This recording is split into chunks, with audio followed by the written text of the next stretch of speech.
La la la la la la la la la la, precious metals. Hello, I'm Mark Anthony Taylor. Time for another video. This time, deducing the prices of precious metals from chemistry. I'm not a fan of graphs. In fact, I'm not a fan of economics. For me, economics, particularly macroeconomics, is better seen as a branch of criminology than anything else. But criminology is not that useful for determining the fair price of precious metals. So I'm going to use chemistry. Sod anyone who doubts that. Okay. Precious metal markets are rigged. The facts are out. Deutsche Bank has confessed and incriminated co-defendants. This is old news. It confessed to suppressing prices. And it settled $98 million, mostly to avoid disclosures, I'd guess, that would expose it to billions, if not trillions, if not to hundreds of trillions, given that the precious metal market is in the trillions already. So it's not a question of if the market is rigged or whether the price should be higher. The market is rigged and the price should be higher. So what I'm going to do is use chemistry and geology, and I shall be assessing which metals are the best investment, and there shall be surprises to you who only think in terms of gold or silver. Now, what have all the precious metals got in common? Silver, gold, platinum, iridium, osmium, and rhodium. Well, they all conduct electricity. They're all metals. They all resist corrosion, and crucially, they all resist oxidization, normal temperatures and pressures. This means that they can be used as catalysts in particular type of reactions. No other element in the periodic table shares those qualities of conducting electricity and resisting corrosion. Now you might think with an advance of science we could say replace platinum in a catalytic converter with say copper. But copper, you see, burns. It turns into copper oxide. So if you stick copper in your catalytic converter, it will work, but only for a few seconds, and then your converter's choked up with copper oxide. If you take an alloy of a precious metal with the lesser metal, you expose it to hot oxygen, and the lesser metal in the alloy reacts with the oxygen, and that decomposes the alloy. So only alloys of precious metals with other precious metals defy corrosion in hostile conditions. Now, silver and gold are soft and melt at low temperatures. Platinum, iridium, and rhodium are far harder and have some of the highest melting points in the periodic table. In high temperature systems, they are the catalysts of choice, and there are no alternatives for many cases. Iridium and rhodium are generally used to harden platinum, but being significantly rarer than platinum, are hardly ever used as a complete alternative. The softness and abundance of silver makes it the most favourable metal for coating a large area to provide a conductive or reflective surface. The other precious metals can generally do the same job, but their scarcity makes them uneconomic. Gold's softness tends to compromise its industrial applications. In any catalytic chamber, gold will soon flake off and leave the reaction vessel along with the expulsion of the reagents, so it has a limited use in chemistry. So the same softness makes it very useful for jewelers, and its rare yellow sheen imbues it with a historic, mystical reverence. Gold is often thought of as money, and is the standard against which other things are priced. Now we come to the production of precious metals in tons per year. Silver is about 24,000 tons a year. Gold is 2,007. This is metric tons, by the way, 1,000 kilos. Strangely enough, in England we use kilograms. In America they use imperial units. Thought they were a republic, but maybe not. I suppose you can think of the president as a kind of mini short-term king. Keep it in the family, say the Bushes and the Clintons. Anyway, gold 2,700 tons a year. Platinum only 179. Don't know where I'm getting these sources from because I thought it was about 270. Well, that's Wikipedia for you, isn't it? Rhodium 25 tons. And iridium 3.5 tons, which is about the weight of a Mini and a Range Rover. Now consider the price in US dollars.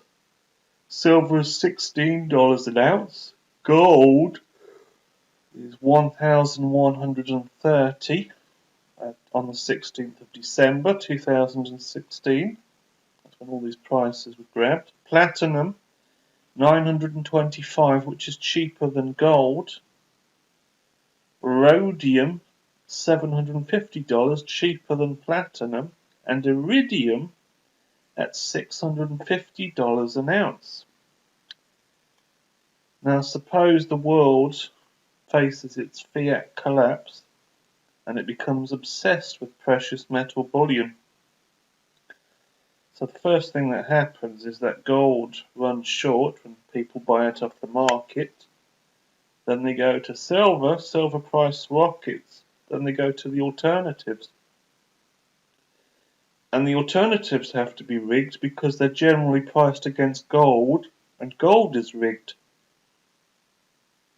I believe they've had to rig all of these higher precious metals, platinum, rhodium, and iridium, because if they let the, say, platinum price slide against gold, in other words, they stop manipulating platinum, then all of those gold investors, seeing the growth in platinum, would switch to platinum. Ditto rhodium and iridium. So if you're going to rig the precious metals, you have to do everything in parallel, and you have to fix the ratios. And that's a really serious problem for them. It's underappreciated. Silver bullion bugs think they understand, but what they don't understand is the role of iridium and rhodium and platinum in the suppression.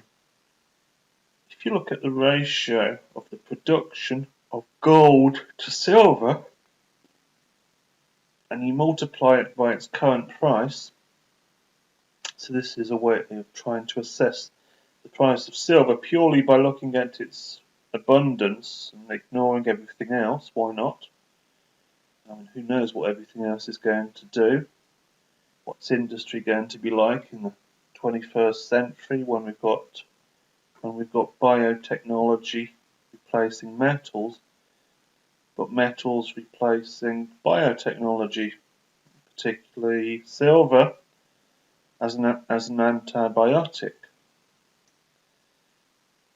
I think silver's use in solar panels will diminish once we perfect the organic solar cell, so no one really knows what's going to happen to industrial demand. We know it's probably going to go up, but who knows? Anyway, platinum. Let's, for the sake of argument, let's say that there's no hyperinflation nor hyperdeflation. Maybe they cancel each other out and the price of gold stays the same.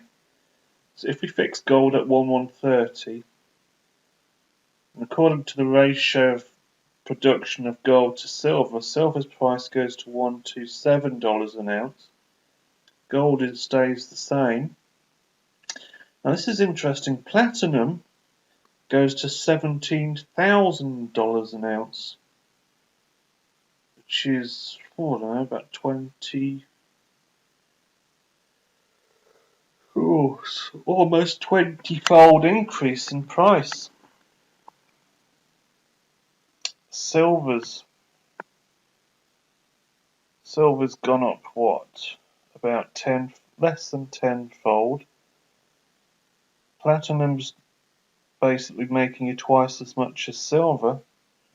This is where it starts to get really interesting now. Rhodium comes $122,000 an ounce. And if that sounds mad, remember when it was $10,000 an ounce? Well, imagine if you had the pressure of the $10,000 an ounce and you remove the shackles of price suppression. Imagine what it could do. 122,000 is not that absurd. And iridium, here is the real shocker, is $871,000 an ounce. Now you might say, who uses iridium? What's that used for? Only comes out of meteorites. That's not silver, that's not gold.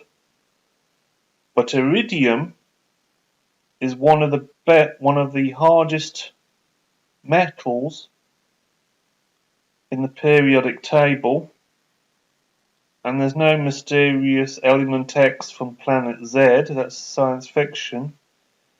So there's a few alternatives. So it's one of the hardest metals. It also is one of the metals with the highest melting points, and it's more chemically resistant to corrosion than platinum. And when you mix a bit of it with platinum, you massively improve the hardness of platinum. So it does have serious industrial applications. There's only 3.5 tons of it mined a year. 3.5 tons, $650 an ounce. You do the maths. The 3.5 tons is the weight of a Range Rover and a Mini Cooper. So if some millionaire sucks up all of the world's iridium and drives off in his iridium vehicle, his Range Rover towing his Mini Cooper, then suddenly there's no more iridium for a year, and no one can harden platinum except with rhodium. And rhodium doesn't perform as well as iridium.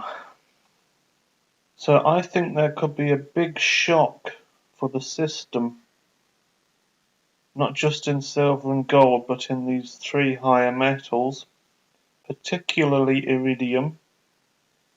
If you can get some, I think it will be well worth it. It's bloody hard to, though. I've tried. I do believe it's the most rigged market. If you look at the price curves, it's all straight lines. So get some iridium alongside your silver and your gold. And if your silver and gold don't make you anything, as long as the fix that stops iridium and rhodium going up is broken against gold, even if gold doesn't change its price, you'll still be laughing. You won't be laughing all the way to the bank, though, because there probably won't be any banks by the time that happens. Okay, this is Mark signing off. Have a good life.